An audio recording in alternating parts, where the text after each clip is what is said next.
Bonjour les amis, je vous propose ma réflexion et méditation pour le lundi 6 juillet 2026, élaborée spécifiquement à partir des textes liturgiques du jour. Lundi 6 juillet 2026, 14e semaine du temps ordinaire, année A.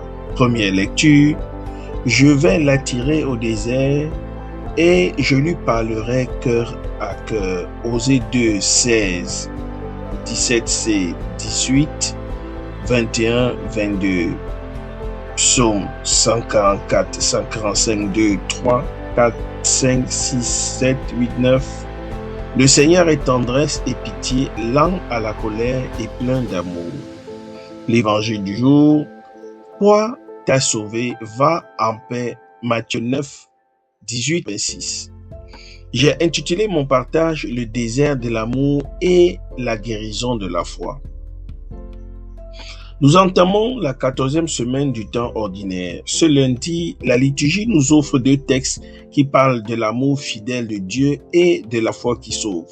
D'un côté, le prophète Osée annonce une alliance renouvelée.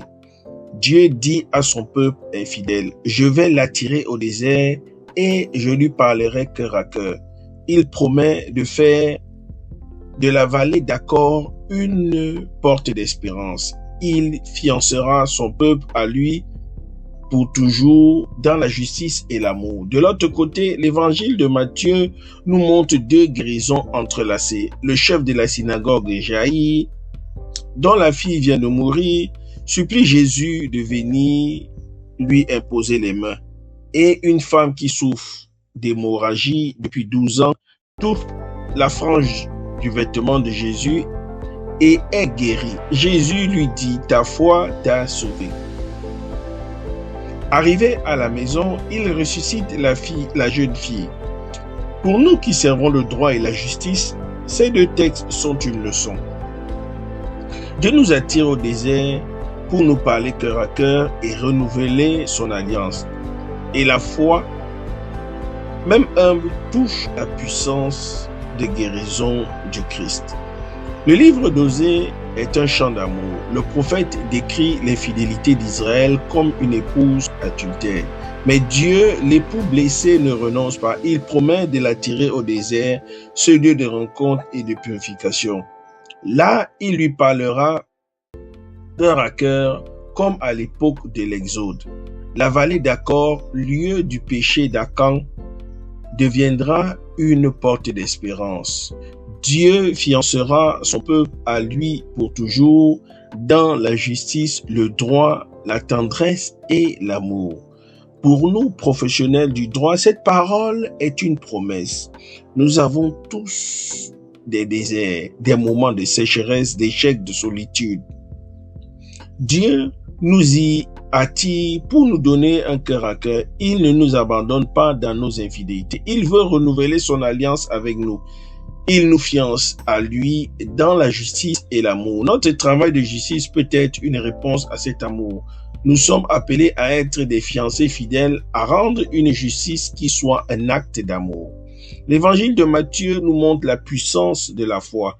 Jaïr, chef synagogue, vient supplier Jésus pour sa fille mourante. La foule le presse. Une femme qui souffre d'hémorragie depuis 12 ans s'approche par derrière et touche la frange de son manteau.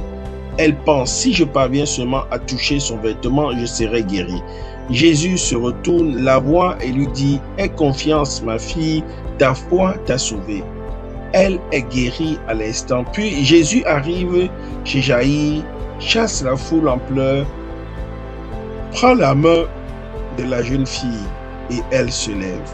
Pour nous, ces guérisons sont des images de ce que la foi peut accomplir.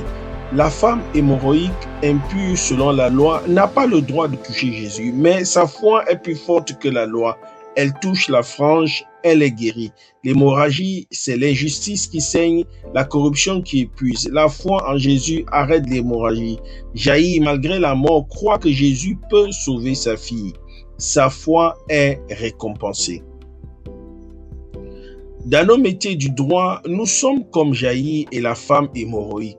Nous voyons des morts, des dossiers sans issue, des injustices qui semblent triompher. La foi nous pousse à nous approcher de Jésus, à toucher la fange de sa grâce. Guérison vient quand nous croyons, même contre toute espérance. La résurrection de la jeune fille est la promesse que Dieu peut faire revivre ce qui est mort. Le psaume 44 chante la tendresse de Dieu. Le Seigneur est tendresse et pitié, lent à la colère et plein d'amour. Cette tendresse est la source de toute guérison. Puissions-nous, en ce lundi, écouter la voix de Dieu dans notre désert. Puissions-nous toucher la frange du vêtement de Jésus avec la foi de la femme hémorroïde. Puissions-nous, comme Jaïr, ne pas désespérer devant la mort, mais croire que Jésus peut ressusciter ce qui est perdu. C'est mon souhait, ma prière pour vous tous et pour moi-même. Merci d'avoir écouté. Bonne journée à tous et à toutes. Je suis la terre du Christ. Soyez des terres fécondes du Christ dans vos différents milieux de vie professionnelle. Les hommes de loi et assimilés en particulier, que Dieu nous bénisse.